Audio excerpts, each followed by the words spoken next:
Welcome to the Football Show on PLZ Soccer's YouTube channel. Delighted you could join us for this Scottish Cup weekend preview. And of course, I'm in the company of Tam McManus and Hugh McDonald today.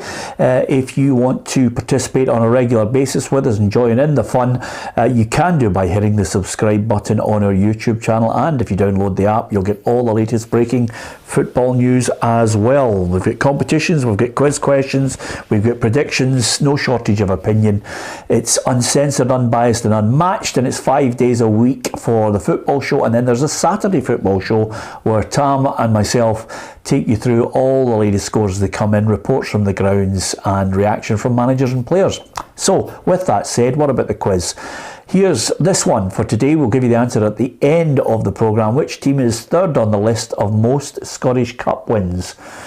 So there's an absolute belter. If you two want to, it's not Hibs. That's it. That reduces the teams that you were possibly thinking about, but it's not Hibs. We'll give you the answer at the end of the programme. So get your thinking cap on, Hugh and Tam, and you can have a little stab at that. So what about the competition we've been running all this week? We'll be giving you the winner on Monday and starting a new competition, but still time for you to get involved. PLZ Soccer has teamed up with Match Attacks to give you the chance to win this fantastic box of all your favourite Scottish football stars. We're also throwing in a starter pack and 2 multi-packs to give your boy or girl the perfect start to their collection of all their favourite SPFL players. To win this fantastic prize, all you have to do is answer this simple question: who is the current PFA Scotland Player of the Year? Post your answer in the comment section below, and to double your chances of winning, all you have to do is subscribe to PLZ Soccer's YouTube channel. Good luck. Yeah, good luck with that. So with Hugh and Tam in place, don't forget you can engage with your fellow fans on the YouTube feed, or indeed send us messages, as a lot of people do, in the submission section in the app, as well as looking at all the news that's coming up. So here's the fixtures for the weekend that we've got to look forward to. Is it a welcome break for managers, or is it a pain in the butt and they just want to get on with the Scottish Premiership and the lower leagues? That's the big question we'll be asking the guys today, because as you can see, Celtic against Morton, Kilmarnock, Dumbarton, Arbroath, Motherwell, Inverness, Cally Thistle against Queen's Park has been postponed. There are a few pitch inspections, may I add, tomorrow. Dundee United, Stirling, Partick Thistle, Dunfermline, Stenhousemuir, Livingston and St Mirren against Dundee. So that's a good set of fixtures to discuss. Here's the second set, just to show you: Alloa, Falkirk, Cove Rangers, United, Linlithgow Rose against Raith Rovers, Elgin City, Drumchapel, Hamilton against Ross County, St Johnstone Rangers, Hibs Hearts and Darvel against Aberdeen. So quite a lot to talk about. Let me tell you that as well as the match Inverness against Queen's Park postponed due to 3 inches of snow on the pitch, and of course the freezing temperatures up there in Inverness, that game's been rescheduled for Tuesday the 31st of January with a 7:45 kickoff. So the other matches that we're going to look at: Elgin City against Drumchapel, that's a pitch inspection at 10:30 tomorrow. Snow's on the pitch there, so that's a nightmare. But in the morning we'll give you a really big update on what's been happening with any other postponements due to the weather. So let's get to the cup holders. It's St Johnstone against Rangers. Rangers obviously will be wanting to try and retain the trophy, and St Johnstone will be looking for this as like, okay, this is a chance to reset. Yeah, listen, they've took a lot of criticism for the ticket and allocation that Rangers have received. You've seen Callum Davison on the show the other day. He seems thoroughly depressed with it all as well. So listen, it's up to the players now to go out and try and beat Rangers. It doesn't matter. Rangers would have had the majority of the crowd anyway. I think they did 2 stands, but they've got 3. As it turns out, it's going to be more like a home game for Rangers than it is for St Johnstone. But St Johnstone are used to that. They're used to big away supports coming to McDermott Park from the Old Firm in particular. So listen, they need to go out and play well and hope Rangers have an off day. At the minute, St Johnstone, terrible form, 5 defeats out of 5 since the break. Rangers in great form, so everything points to Rangers win, but you never know in cup competitions. Yeah, well, I want you to listen to Callum Davison, because there's a great way to react to what he's just about to say. We need to keep him quiet. That's the most important thing, I think. I think we need to make sure we keep him quiet. we make sure we do the right thing. And I think if we allow them to get on top of the game, and it'll be a tough game. So I think for me and the football side of it, it's up to the players, myself, coaching staff, to make sure, I said there, we're given the support some to get behind, get stuck in, make it a really good cup tie, and see if we can. Okay, Callum Davis needs to keep the Rangers fans quiet. A lot of St Johnstone fans are saying, well, you shouldn't have sold them that many tickets. But Tam points out, when they normally play Rangers, there'll be a big travelling support as well. I think the forums, when you get down to it, is the biggest worry, because you would be looking at this, at one time, certainly a potential upset, McDermott Park, Scottish Cup game, never a place that you would actually choose to go, I wouldn't think. Box, it looks pretty straightforward for Rangers. Okay, losing goals early and being in the early stages not being really persuasive in what they're going, but coming on strong.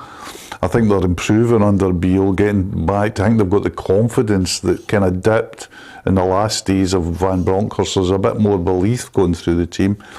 So I find it difficult to find a shock there, and I think Rangers will win. Yeah, the other bonus about it as well, Tam, is Rangers go into this match, the fans will be looking and saying, okay, want to win this game, no hassles, and then start to look to the players. It looks as if Todd Cant will be in the door, and then they'll start to really, look closely at what Michael Beale's going to do as far as any additional recruitment for the league campaign.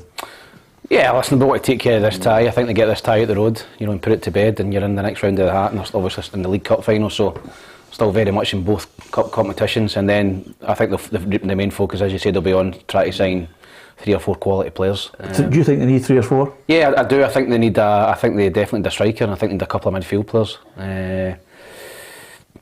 And maybe a wide man. So I think the Rangers supporters will be looking for at least 3 coming in. 2 centre midfield players and a striker, and maybe a wide man. So it remains to be seen if Ross Wilson can do that and get a couple of deals over the line that he's probably working on. So no, I think everything's positive from a Rangers supporter at the minute. If you're looking at it, you're looking at the team, definitely improved. Good performance down at Kilmarnock, and they'll be looking to keep their unbeaten run going at McDermott Park. And Cantwell? I think he's a good player. Yeah, I think he's got a lot of good experience in the Premier League and the Championship. The other one obviously has been linked as Davis, again over 120 games for Everton in the Premier League. So these guys have good pedigree, and they're still 24, 25. They're a good age. They've got legs, they've got energy, and I think that has got to be the main focus for Rangers at the minute, is getting more legs and energy in the middle of the pitch. Jack Lundstrom, Kamara. Okay, they're all decent players, but I think you need a wee bit more going forward. I'm going to ask you two guys about the 2 players that are they always seem to be the hot topic of conversation, but overall, when you look at the performances for Rangers, they still have to, on more than a few occasions, come back from going, a goal behind. That happened again against Kilmarnock, and Michael Beale is certainly not complacent on the things that he wants to adjust in this team.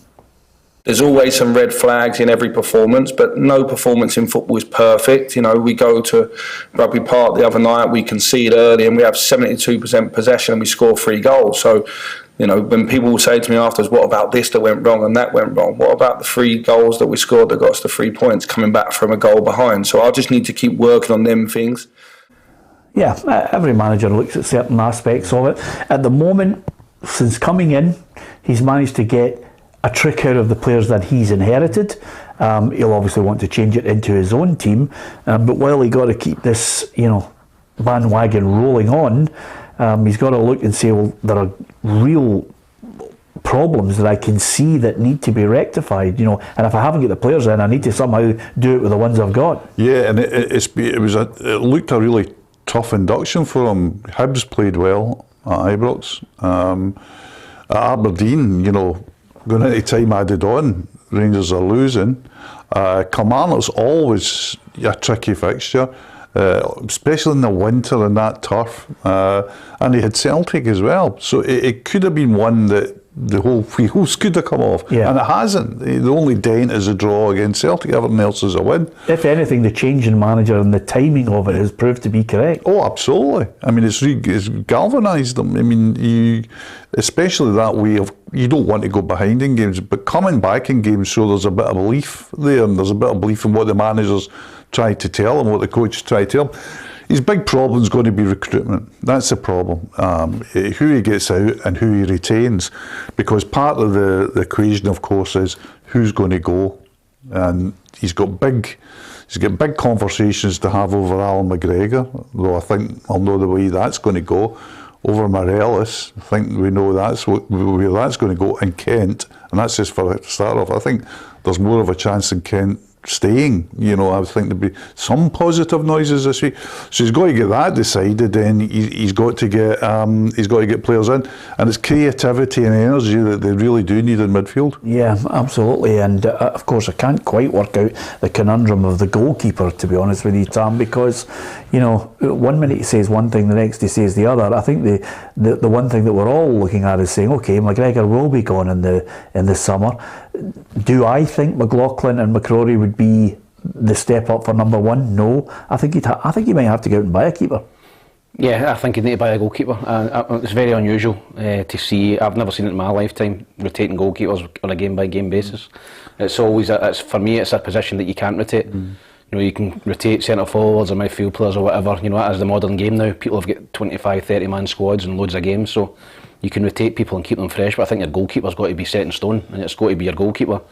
And he put McLaughlin in up at Dundee United and left him out in the semi, and then brought him back in, and then now he's saying that McGregor will play this weekend. So I don't think it helps either goalkeeper when you're in and out like hokey cokey. So no, I think that I think he's got to make his mind up about who's going to be his number. I don't think John McLaughlin's a Rangers number one. I don't think he's a number one. No, I think he's a talented, a good backup, and I think McCrory, whether he wants to be a number 3 next season or he wants to go and play somewhere, he's a very good goalkeeper.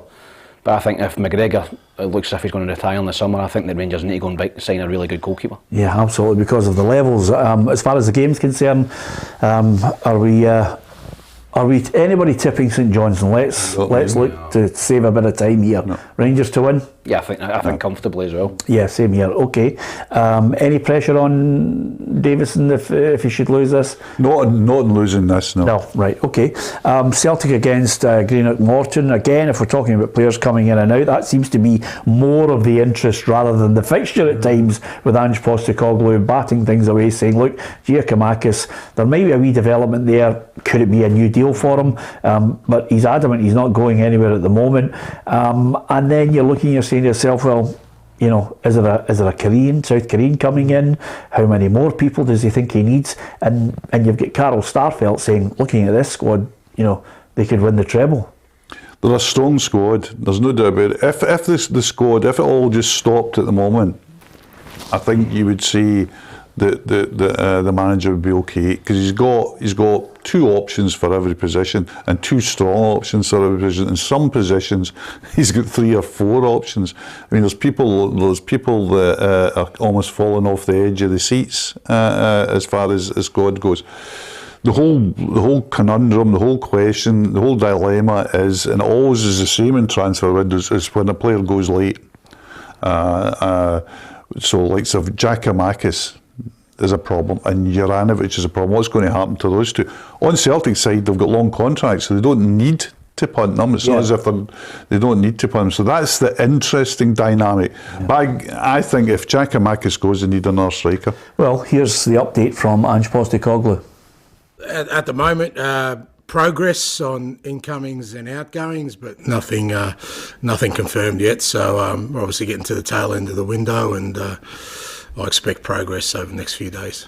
Until I hear otherwise, I expect them all to be Celtic players, but there's been progress, with all those kind of issues, and I guess over the next few days we'll see how it all plays out.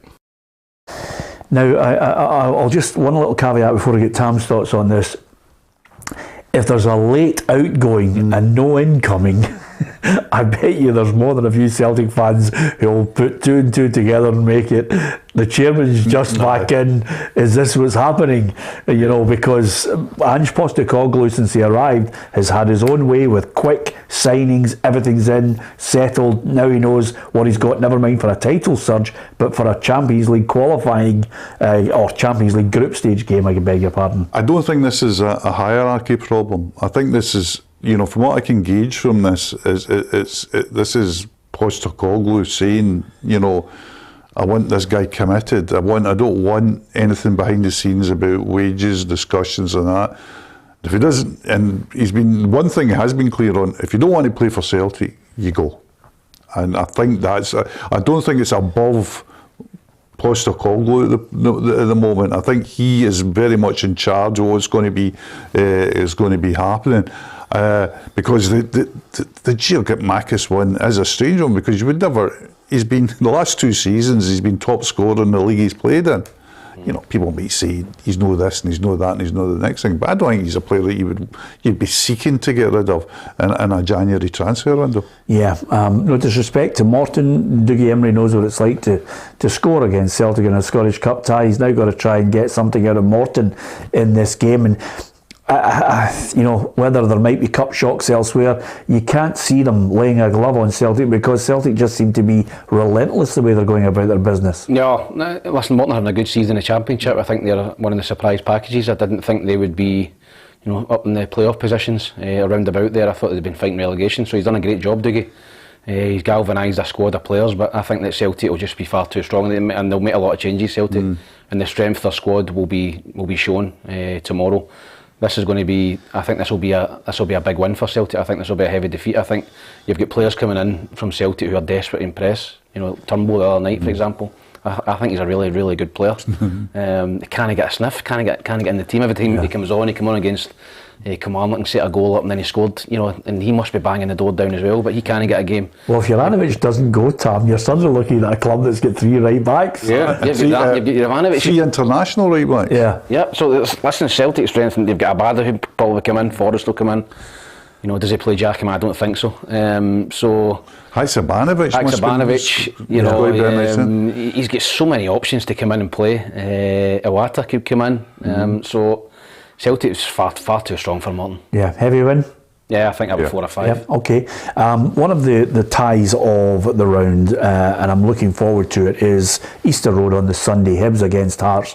It's a game, no surprise, Tam, I'll be making the journey through there. I always love a wee day out in the capital to this fixture, because it's just at this moment just bubbling along nicely with the Hearts side that can do no wrong, look stronger and stronger. Even when they're not playing well, they're battering Aberdeen against a Hibs team where I think he's almost trying to convince people on a weekly basis that he needs the time. Yeah, listen, I think if you look at all the form guide, everything points to a Hearts win. I think Hibs are in disarray at the minute. You know, they are desperate to get players out, they're desperate to get players in. It doesn't seem to be happening. You know, so they've got a manager, as you said, on a week-by-week basis. You know, the Hibs fans will give him a chance, following week beat, and we'll get him out. And you're right, he's not got a lot of credit in the bank at the minute, Lee Johnson. So this is a huge game, particularly for Hibs. I think Hearts will finish third. They've got a lot to play for. I think for Hibs, the season's over. I don't think Hibs will get relegated, and I don't think they'll be anywhere near third. So I think this is it. This is their season. They've got to win this game, get through this tie, and it gives you the fans something to look forward to. If you lose this game, there's not a lot of hope to look for towards the end of the season for Hibs, but you know, Hearts are big favourites. We never known a derby game. I've been into games where we have been big outsiders and the reverse, and they come and they turn you over if you're not at it. So Hibs are capable of winning. Oh, that's good, because we're only moments. I don't know how far out your odds have been in a derby, but I can't see anything other than only one team winning. But nevertheless, let's find out from the man that I think is great copy. I mean, the one thing about it, I do enjoy his press conferences, because every now and then, you know, he comes out with a high football IQ. Well, he comes out with a bit. Don't you start annoying people, by the way, because I'm going to tell you a great line that's coming, that's been delivered to our reporter. But let's hear from Adam out at the Hibs training centre. Thanks, Peter. Well, it's the big one this weekend. It's the Edinburgh derby, Hibs versus Hearts. So I take a little trip to the Hibernian Training Centre this afternoon to speak to Lee Johnson and Ryan Porteous to preview the big match on Sunday. And Lee Johnson was telling us about the hut he experienced after derby defeat last month and what it would mean for his side to turn their fortunes around on Sunday. Well, it hurts because, you know, you want something so much and you feel like you've let people down. There's no doubt in that. You know, we want it for the fans. We're desperate to deliver for the fans. And, you know, it's against your local rival. So we won't be the first team to have lost the derby. It won't be the first time we've lost the derby. but this is a new game, you know, and you have to use every bit of element of motivation, fight, hunger, anger, aggression, skill, class, you know, composure has to go into it, and you have to play the moment. You can't play the past, you can't play the future. As a player, you have to play the moment. But like, let's take the game to them. You know, let's be aggressive. Let's be on the front foot. Are we perfect at the moment? No, absolutely not. So inevitably, we could be going into this game as a perceived underdog, but we don't feel like that because we feel like obviously we want to win this game so badly. It's looking increasingly likely that this will be Ryan Porteous' last game in a Hibs shirt, and what a way to go out it could be. So we're speaking to Ryan Porteous about how special that would be to end his time at Easter Road with a match against his rivals, Hearts. I think no matter when it's your last game or whatever that would be, that you want to win it, and of course if it's Hearts it would be a little bit more special, but it's a cup competition, it's the first round that we're in, and you know we want to get through. No matter who we're playing, we want to get through, and you know it's Hearts, it makes it a little bit more special, but you know it's tournament football, cup competitions, and it's most important about just getting through the next round. Okay, so it's a big farewell for him. It's a wave to the crowd, and you know he's hoping it's going to be a win. He's going to have to play, and certain players are going to really have to step up to the plate. Hearts, for me, would need to have a real off day. Yeah, listen, I think, as I said, I think everything points towards a Hearts victory. You know, they've got a strong squad at the moment. They're buying goals in, great result during the week. Confidence is very high, and they come into this derby in good form. Hibs, you know, a bit flaky all season really, but Hibs, I think if they can defend properly with Porteous and Rocky Bashiri, I think Rocky Bashiri is a much better player with Porteous beside him. He has been prone to be playing Porteous in the middle of the pitch, in the middle of the park in some of the games, which I don't understand. He's got to play him at centre half beside Bashiri. Well, there's no Joe Newell. Yeah, Joe Newell. I think Jake Dalhay's possibly come in, who I like. So listen, I think if Hibs go and play well on the day and they've got a striker in red hot form, Kevin Nisbet, if you get him in the box and get him opportunities, then I think he can score goals. But Hibs need to defend well. They've lost 4 goals in the last 2 games, and that is their Achilles heel at the minute. When they've got a striker in red hot form, can you keep a clean sheet? Because I would think if Hibs can keep a clean sheet, Nisbet would get a goal and they would win the tie. Yeah, Adam had to re-record that piece to camera because obviously one Hibs player rolled the window down and just passed on a wee message for you. So it's always, I just wish he'd if he'd been live, it would have been brilliant to you, wouldn't it? You know, because obviously they read, they hear, they watch, it's all there. Yeah, you've got to give pelters when you give an opinion, isn't it? You know, we know that more than most on this programme. We've got the bruises to show for it as well. I agree with Tam's summation. I think it's, if you're making a case for him, just even properly, right, and then you look forward and you say, can they create a goal? And you say, yeah, they can. No doubt about it. Yeah. They've got a really good, strong striker at the moment. Very interested in Tam's comments in Nisbet, because I hadn't seen him as much, and so you know this is a much improved player. I think McGeady has always got something to offer, particularly at this level. I think he's a really good, clever player as well, who won't be fazed by the occasion. No chance. So there's reasons for Hibs to say, do you know what, if it works out for us on the day, we've got a chance here. Yeah, okay, let's find out what's been happening in the Hearts camp. Here at the Hearts camp this afternoon, Robbie Nielsen's side are preparing to take on Hibs in the Scottish Cup this Sunday. The Jambos have been on fine form at the minute, but their manager won't be joining them down at pitch side due to being shown a red card against St Mirren, which means the Gorgie boss will be watching from the stand, but still has full belief in his players to go out and win the game. Yeah, from my perspective, obviously it's different, but from the players it's not really different at all. You know, they know what they need to do.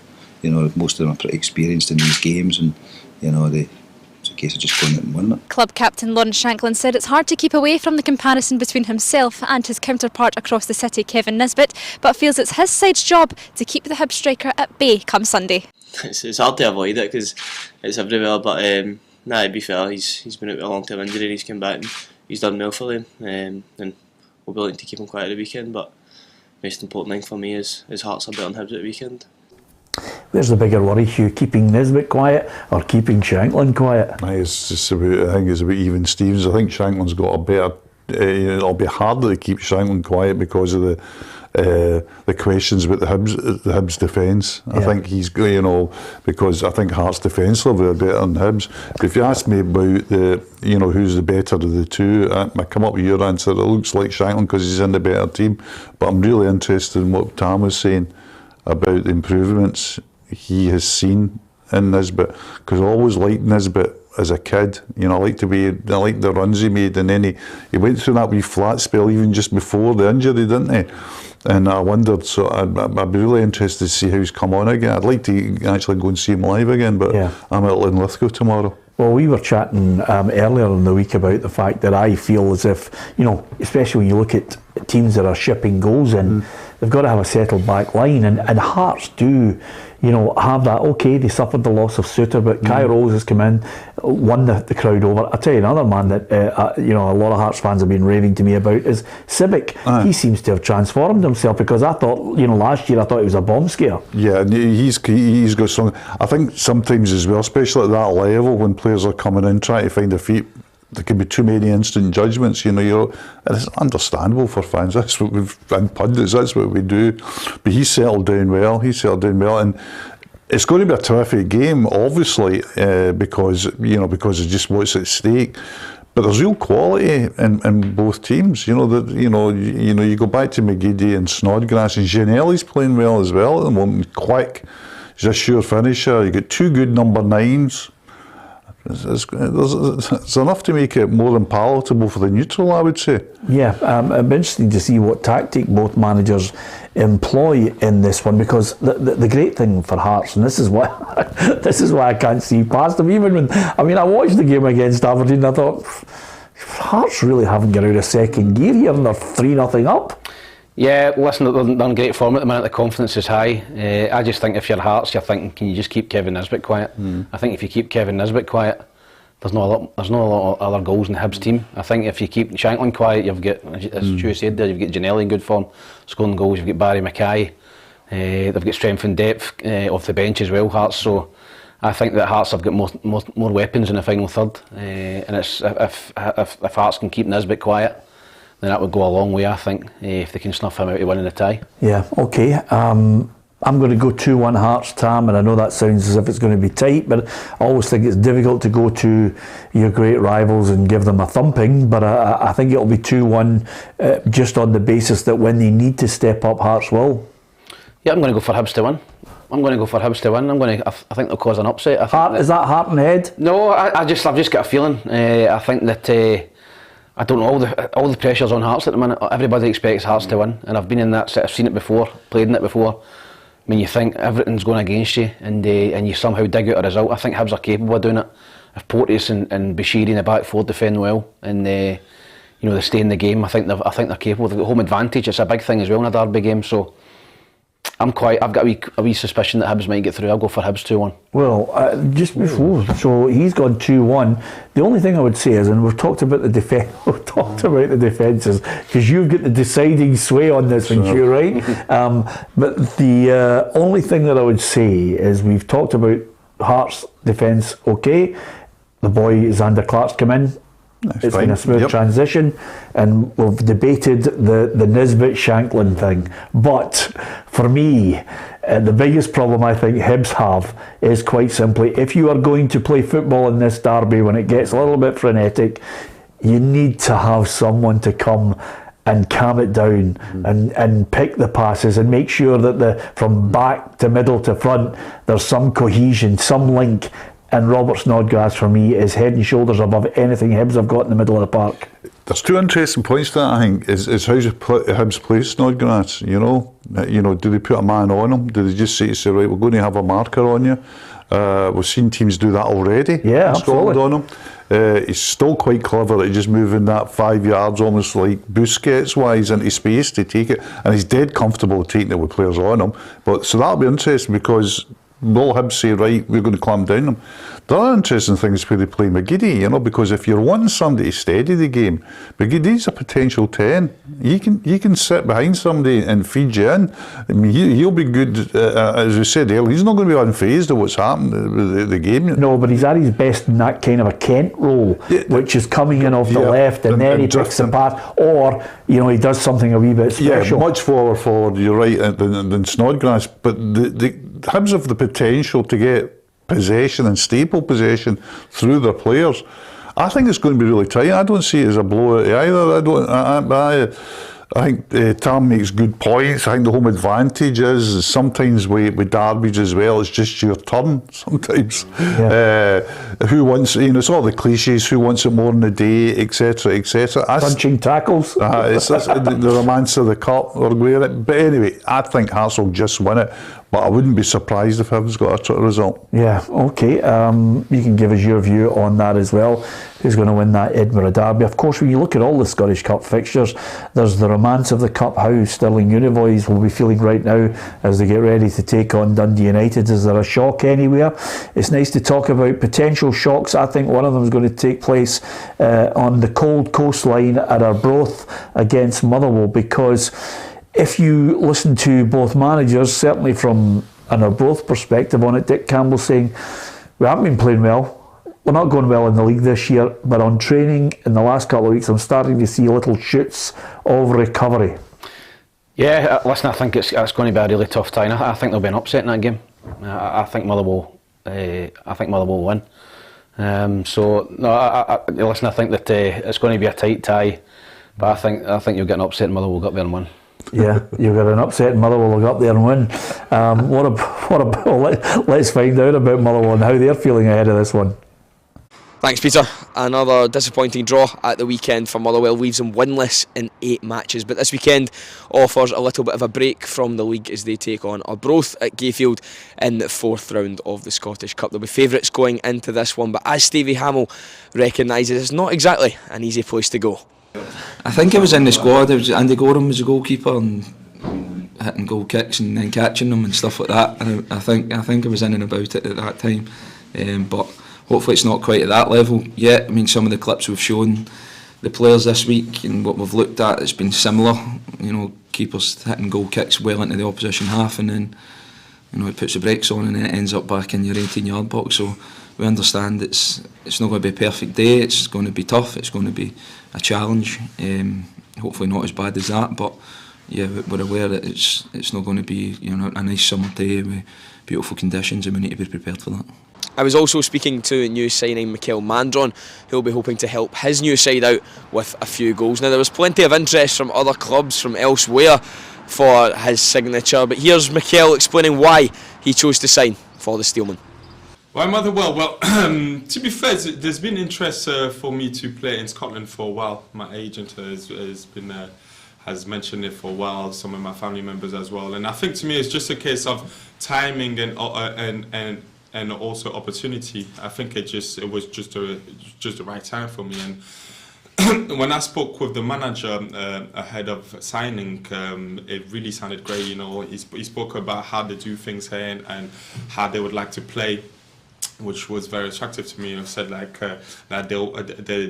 their philosophy is to play, to pass the ball and stuff like that, which was very attractive to me. And so far, as I said, I've really enjoyed it. Well, hope he enjoys it more, because quite simply they've got 1 win in 13. If he's on, he'll need to start scoring. Welcome to Scottish football, Gayfield in January. The ball's screaming in pain as it gets leathered all about in the air. Boss, it's 20 yards out. I looked as if I was going to score, but the ball came back at me. That's right. It's a real introduction. Tough game for Stevie Hamill. Like one of those. Arbroath away in the Scottish Cup, nobody wants that. They just don't. And when you're struggling in form, I think they'll win. I think they'll win it. Motherwell? I think Motherwell will win. I think they'll just have enough. I don't think. Well, I know that Arbroath aren't the same side as they were last year. They haven't got the dangers up front that they had last year for a kick-off. So I think Motherwell, I think it'll be squeaky, and I think it'll be tough. I think they'll have to do it again, back to the cliches, roll sleeves up, play for the jersey. They'll have to do all that, but I think they've just got enough quality to win. Give me a scoreline on this one. The worst thing you can do in playing Cup football is have a forced 9 gale. I'm going Motherwell to lose this one 1-0. This is a very difficult one for me to call. I was having a joke earlier about Motherwell being underdogs, but no, I think that if Motherwell go up there and they try and pass the ball out for the back and they try and play the way they've been playing, they do play some decent football. I think they've got to go. I think they've got to go back to front, and they've got to mix it up. They've got to be physical against Arbroath. If they don't do that, I think Arbroath could turn them over. So Did these go to replays, these games? That's a good question, actually. Yeah, I think they do. Yeah, I think they do. Yeah, I think this will be a draw and a replay back. Back tomorrow. Yep. I wonder what happens if Dundee United Stirling. Where's that? Back to the uni. Well, they play Stirling Almond's good Forth Bank. Yeah, but I don't think that'll go any replay. I think Dundee United will be much too strong for Stirling University, who, by the way, I'm not dismissing. They won the Bucks League this week. They've been on a great run in the Lowland League. I know the coach. I went and interviewed the coach last year. He actually, as I said earlier in the week, actually played with my son for Stirling Albion underage team. He was the pick of the bunch as well, an excellent player. But he's got a good name, he's a really good coach, and I know they've got some good players. But this is Dundee United are, should be much too strong for them. Yeah, okay. I think they're certainly going to enjoy it. And the one thing I was going to say to you is, when you get a situation like that where Dundee United are red hot favourites, the manager's biggest job is just making sure that all the players know that they've got to take this one seriously. Well, listen, let me make that clear. We will be taking this game very, very seriously tomorrow. We know the dangers that they pose. We know the dangers that of a defeat in a tie like this could cause us. I've got an experienced group of players in there. I've got a lot of good attitudes. Will I remind them that they don't want to be on the back pages for a poor result? Yeah, I will. Well, the positives on this one is this is a Stirling University side. They'll have over 1,000 fans there, which I think is to their credit as well. And they defeated Albion Rovers in the last round, so they know what it takes. It's just one of those ones you walk out at Tannadice and you think, this is magic. Yeah, brilliant, great tie for them. They deserve it after beating Albion Rovers. They'll be a great day out for supporters to take 1,000 supporters. It's fantastic. It'll be a great day out for Stirling University at Tannadice, but Dundee United will absolutely hammer them. Yeah. Yep, I think 5-0. Okay. Apologies to all the uni students who are sitting there after that great Freshers Week. I was just about to say, because right now, if you go onto our YouTube channel, you'll see a great preview of the game from the Stirling University perspective. Adam Binney was out there watching the boys train and getting a real insight into their preparation for the game, and of course not only that, but the work that they have to put in, never mind just taking to the field, but their whole working week, Hugh. Yeah, they've got dissertations to do, etc, etc. It's a really interesting setup because they're allowed a couple of players that are not students. They're allowed dispensations, and there's sometimes there's players that play for them. I don't know if this season it would be that work in the university as well. And obviously there's a turnover in the team. Because people leave and graduate and go into jobs. But he's got a strong bunch this week. I agree with Tam that it's all right beating Albion Rovers, because, by the way, at the bottom of that League 2 and at the top of the Lowland League, there's not a gap. You've watched that with the teams that have come out of the Lowland League and went into the league. They tend to do well, even though Bonnyrigg Rose are suffering a wee bit at the moment. So there's not that gap. But once you start talking about the Premiership, you're talking that's a chasm. Yeah. Okay. Who do you fancy, Peter? What, from Dundee United? You think it'll be an easy win? Oh, I think it's going to be an easy win, but to be fair, I just think, looking at the boys and the type of thing that they have to go through, these are the cup games where you think, great, get the family along, here's all the tickets. Great day out. Magnificent. I think Dundee United are a type of club that will make sure there's a memento there, that they'll make the day special for them. I interviewed, a couple of years ago, Glasgow University players on the 50th anniversary of a game that they'd played in the Scottish Cup, the third round of the Scottish Cup, which strangely was against Albion Rovers. And these guys, a lot of them went on to huge careers, not in football, but running major businesses. And one was a sheriff in Lanarkshire, and they would look back. That was one of the great days of their lives. They were running multinational companies and things like that. but they remembered the day they played Albion Rovers. It's a huge thing in your life. Yeah, All agreed it's going to be too severe an examination for Stirling University. Oh, yes. there you go. Yeah, absolutely. Are you happy with that gag? Yeah? Okay. Partick Thistle against Dunfermline. The one thing I was going to say to you... game. Yeah, that is a game. We've got a reporter out there, Tam. We'll get reports from that match. Obviously, we were hoping that Ruffy would be here to give us a tremendous insight to it, but as per the new stipulations in his contract for being an MBE, he can just take days off when he wants, Hugh, right. so we've just got to bow to that. King's prerogative. Absolutely, that's it. It was a brilliant medal, I have to say. He's the just of the term when he came in. He just wanders in with his anorak on, and everybody goes, "Congratulations, where's the medal?" And he just looks at everybody. You think I take that medal everywhere? And everybody goes, he takes off the jacket, and there it is. It was just brilliant, wasn't it? One of the great moments. Yeah, brilliant, and he absolutely wallowed in it, but well deserving of course, his side at home to Dunfermline on another, in another time with another generation, that would have been two Premier League sides facing each other. Yeah, it would be. Not that long ago, actually. Obviously played with Dunfermline when they were in the Premier League. Partick Thistle played against them for Hibs when they were in the Premier League. Yeah. By the way, it's extra time and penalties. Extra time and penalties, no replays. All right. I've just looked that up. Right. Cheryl's just sent me. No, this will be. I think it all depends on the team lineups. I think both are. I think Dunfermline will win that division now. It depends if they go full strength, and Partick Thistle got some big games coming up as well. So it'll be interesting to see the teams there. But I think Partick Thistle have been very strong at home this season, in particular at Firhill. So I would think they would. I think they would edge it. Yeah, only one defeat in the last 7 for Thistle, so they've got a bit of form going into this. After a very sticky bit of form as well, so it's certainly got a bit of form. James McPake will set up his team, I think, pretty defensively. He'll not mind Thistle having the ball. I watched them when they played Falkirk in that big game, 8,000 fans at the Falkirk Stadium, and he was very content. His team was very content to let Falkirk have the ball and then really capitalise in set pieces. They're unbeaten in 11. I know, and Whiten was the man that day that they worked on set pieces all that weekend, and they they won by a corner. I think that'll be their way tomorrow. I think that's what they'll go about it tomorrow. They'll look at Thistle as having the ball very tight, try and hit them on the beat, try and hit them at set pieces. I think it'll be an incredible game. We'll just try to talk about, how many might be there? 6,000? 7,000? Is that possible? Yeah. I think so. Yeah, I think so.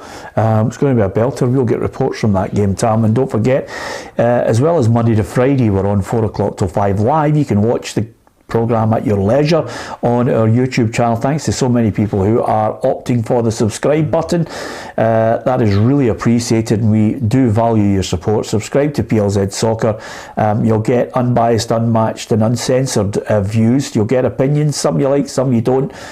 But that's the nature of it. It's a game, it's football, it's not life and death. We certainly enjoy your point of view as well, providing, of course, you keep it sane and you can engage with all the fans as well. And you'll get no shortage of pundits, from Hugh to Tam Cowan's on there, Alison McConnell joins us, Richard Foster, and of course the Bulger himself, the MBE, doesn't get any by a royal appointment. Ruffy is here to join us as well. So you'll get opinion and you can interact with us too, and you'll always get the chance to win yourself a prize, because we've got competitions as well, and we'll give you another chance to view that shortly. Give us your point of view on who you think is going to win, and if you want to join us on this Saturday, Tam and I will be here live from 4 o'clock on the YouTube channel with the reports coming in from the Scottish Cup matches, and of course we also do that for the Scottish Premiership when it returns as well. It's the new programme on a Saturday, 4 o'clock till 6. St Mirren against Dundee. This is a Dundee side. Much change from the Charlie days, but they're looking good. Yeah, they are. Obviously their main priority this season is getting back into the Premier League. They're a few points behind Queen's Park now, so they've got a little bit of work to do there. But this is, I think Dundee they're the longest. Hibs were the longest. I think it's Dundee now in terms of winning the Scottish Cup. I think it's well over 100 years. So they'll think every season that it's going to be their year, but You know, that's going to be a tough tie. St Mirren, as we know this season, very, very solid at home. I think they've only lost once at home this season. Do you think I should write Dundee off on Twitter just to give them that extra incentive, Tom? Yeah, if they go 2-0 down, you should say that's tie over. They've got no chance. Yeah. No, but I think St Mirren will just edge this with home advantage. Dundee, we've seen them against Rangers early in the season. Was it a League Cup? Yep. I thought they acquitted themselves really well at Ibrox, so they're capable of going and causing St Mirren problems, but I just think St Mirren are very strong at home at the minute. They've got a good squad as well. Yeah, okay, it's no disgrace to lose to Hearts and Celtic in their last couple of matches, but if anything, the one thing that's proving to be difficult for them is winning games in the last 5 or 6, because draws seems to be the feature. Yeah, but I think the gulf between them and Dundee is enough to give St Mirren victory. I think they're good at home, and I think and they're generally very reliable, and they're usually at it, and I think they'll have enough to beat Dundee. Yeah, okay. Well, I was looking forward to seeing Livingston the other night. It didn't quite go according to plan, Tom. But the whole game, it would have been. I think I've seen them maybe twice this season. I haven't seen them at the Tony Macaroni Stadium, so I was looking forward to at least seeing how they were going to cope in that game against Dundee United. Now he has to refocus David Martindale on the match against Stenhousemuir. Doesn't matter what level you play. I just think the Scottish Cup's got a wee bit of magic about it. It's the one cup. If you asked anybody, you're going to win one cup, what cup would it be? I think everybody would tell you it's the Scottish Cup they want to win. I'm no different from that. I'd love to try and get to the latter stages of this. I'd love to take Livingston Football Club to Hampden in a Scottish Cup. Let me tell you this, if he takes Livingston to Hampden in a Scottish Cup final, win, lose or draw, some club will be all over him. Yeah, well, and see, the thing about it is, it's not beyond the bounds of possibility. If he avoids Celtic or Rangers, Livingston at home particularly wouldn't be afraid, even if a Hearts were coming to play. You would say Hearts would be favourites, but it's not like a pipe dream. And by the way, to take Livingston to Hampden, he just needs to get them to the semi-finals as well. I know it's a wee bit of semantics, but you could take them to a semi-final. I think they'll win cosy tomorrow. I've actually watched Stenhousemuir this year a couple of times. They're quite lively up front, they can score goals. But I just think Livingston's a bit of quality up front. I think they'll win cosy tomorrow. Okay. In any other universe, you'd look at this game that I'm about to mention to you, of all the other fixtures, and say, this could be 7 or 8-0, and everybody gets a chance to swap strips and have a nice wee cup of tea at the end of the game and say, do you remember the day we played Aberdeen? It was okay, we got hammered, but it was great. Now, you're talking about serious people just looking and thinking, really? Could it happen? Darvel against Aberdeen? No, it won't happen. I don't think it will happen, and I don't think it can happen. I think that Aberdeen, we've got far too much quality. Listen, Darvel, are one of the big guns in the lower divisions. They're desperate to get into the pathway and into maybe the lower league and into the leagues. SPFL. So a lot of investment in it. Darvel, some good players down there. Boy McShane we spoke about. They've got a lot of players in there with Premier League experience, but all of them towards the tail end of their career. So I don't see Aberdeen having any issues. I think it's a nice pitch down there. Yes. It's a nice big grass pitch, which will suit Aberdeen as well. So if it was a wee tight, AstroTurf, you'd maybe think there's an upset, but I don't see Aberdeen having any issues at all. I think they'll win comfortably. Well, interestingly enough, the last time Aberdeen lost a Scottish Cup tie to a non-league side was back in 1906. I know you covered that game, Hugh, but to be fair... You want to see my man, boys? No, what I want you to do is look at this situation and say, why are we even contemplating it? The reason is, you look at Aberdeen, 1 win in 8? Yeah, and you look at Aberdeen's away form, which is absolutely shocking. I think they've won about 5 games, and 3 of them have been against like Peterhead, etc., etc. I mean, their away form is beyond shocking. So they'll be going down there with a little flutter in the stomachs, because this is unimaginable This changes everything if they get beaten Monday. You know, you can stagger through, you can give manager time, say he's got to have another window. You can do all that. You can say, well, we're going to finish top 6. We can, you know, okay, we're not third in the league. Okay, these kind of games are Hugh. If he loses to Darvel, he's gone. It's huge. It's huge. I think if you look at again, watch Darvel. As Tam says, I like to play football, but what you've got to look at is the reality. Darvel are in the 6th tier of Scottish football, right? And they're not even at the top of that league. They're fighting for the top of that league. And you're talking about Aberdeen. Right? You're talking about, even in Aberdeen is poor, you're talking about Majowskis, you're talking about Dukes, you're talking about McCrory's, Shinnies. Come on, they must have more than enough to beat Darvel. Absolutely. Are we predicting a shock or even extra time penalties? Aberdeen will scalp them. Okay. There you are. I'll tell you one thing, I would not like to be an Aberdeen player if that's getting nervy at 0-0 late on. I know, but that's the great thing with professional footballers. That's at the top level. Every professional footballer will tell you from from Messi to Alan Maybury to anybody, that when you're playing lower teams and it is getting dicey, that's when you need your composure. That's when every top team, Manchester United under Ferguson, Liverpool under Bob Paisley, have went to grounds and it's been tough, but they've got through. Yeah, okay. VAR, interestingly enough, Tam, which is we've gone through a whole programme near enough without having to mention it, but refreshing. It's only going to be operational at Celtic, Morton, St Johnstone Rangers and Hibs against Hearts. The rest of them are going to be open to, the non-VAR. I don't agree with that. I think that nobody should have it. No. Nobody should have it. Why should they have the advantage of getting VAR? Maybe a decision at Darvel against Aberdeen. It doesn't go to VAR and it's a clear penalty. The referee doesn't give it. I agree with you. I don't think that's fair. I think that they should either. Obviously, we can't have VAR at all the stadiums in the Scottish Cup, but either that or nobody has VAR at all. It's just out of commission for a week. I think England do that with the Championship. They could have had VAR. They said no. If everybody's not got it, we're not got it. Yeah, okay.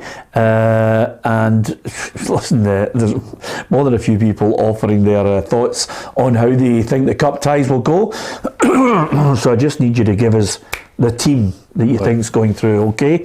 And I think, in fact, if my memory serves me correct, as far as the end of these games on the Saturday, then we'll get the draw on, in fact, Sunday night at 6. It's going to take place at Hampden. So even Darvel and Aberdeen will know who awaits them in the next round. But as far as the games are concerned, let's have a look and get your predictions in. Celtic Morton. Celtic. Kilmarnock Dumbarton. Kilmarnock.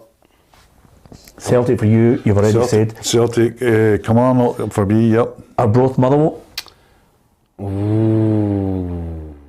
Motherwell. Yep, okay. Inverness Queen's Park is obviously off. Dundee United Stirling, I think it's fairly straightforward. Partington Fairman. Thistle Just. Yep. Thistle Just. Yep. Stenhousemuir Livy. Comfortable. Yep. St Mirren Dundee. St Mirren for me as well. Okay. Alloa Falkirk. I think Alloa might just nick that. Yeah. Falkirk. Okay. Cove Rangers Ayr United. Ayr United. The honest men. Yep, okay. Linlithgow Rose Wraith Rovers. I think that's got potential, but I don't see.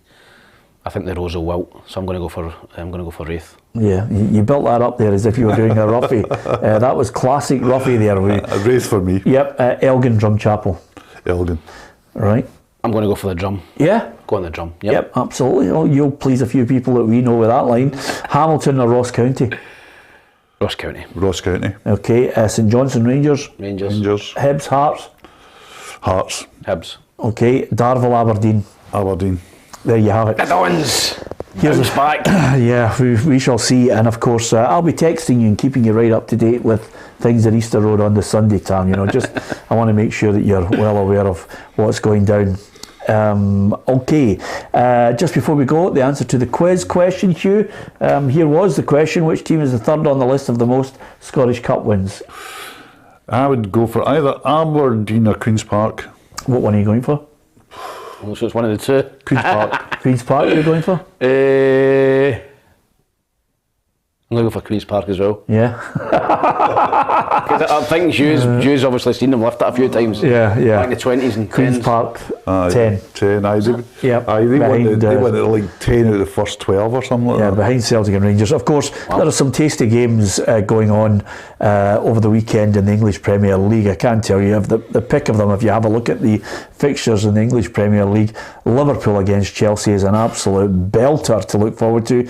West Ham, Everton, just defies belief. El Sacico. Well, that's what they're calling it, El Sacico. And as well as that, Arsenal against Man United's tasty. Some good games to watch there as well. Terrific games. I hope Arsenal just keep it going as well. I'd like to see something of a championship race. I thought Man City, particularly with Haaland, would win that league with 10, 15 points. Seriously, I thought they were, he was... And some of the criticism he's getting is, I'm having a real laugh at it. Are they better with them or better?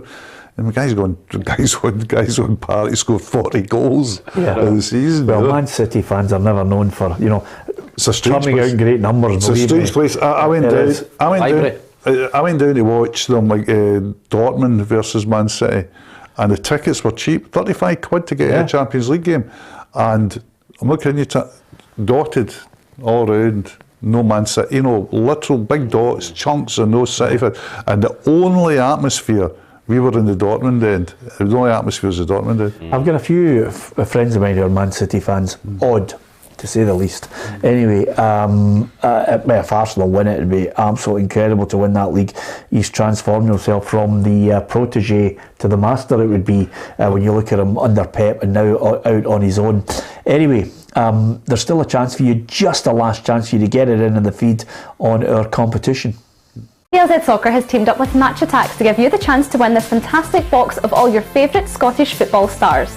We're also throwing in a starter pack and 2 multi-packs to give your boy or girl the perfect start to their collection of all their favourite SPFL players. To win this fantastic prize, all you have to do is answer this simple question: who is the current PFA Scotland Player of the Year?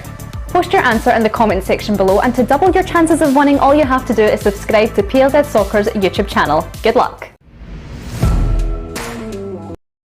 Well, good luck with that. We'll be getting a new director who'll be coming to work the show out usually next week. Tam, that's what happens when you hit the wrong button. Tam, are you a fan of Scottish Cup, just before we go? Yes, I am. Yeah. Unfortunately for me, I lost in 2 finals, one for Hibs, one for Dunfermline. But I think it's the best competition in the UK. I think it even overtakes the FA Cup now, who English teams don't care about. I think we still really care about the Scottish Cup in Scotland. Yeah, I like the Scottish Cup. I love it. I've got some great moments watching Scottish Cup games. I think and it's been terrific over the last 10, 15 years.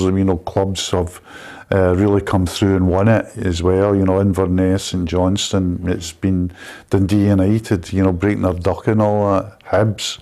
What a story the Hibs was, So it's been a great, it's a terrific competition. Okay, enjoy yourself over the weekend. If you get a chance, join us, 4 o'clock tomorrow. We'll bring you reports from the key Scottish Cup matches, and of course, we'll get you the full-time results and reaction from managers and players as well. Join us, PLZ Soccer's YouTube channel, hit the subscribe button, and we'll see you tomorrow. Tam and myself, 4 o'clock till 6. Hugh will be back with us next week, hopefully, fingers crossed. Ruffy will too. Thanks for watching.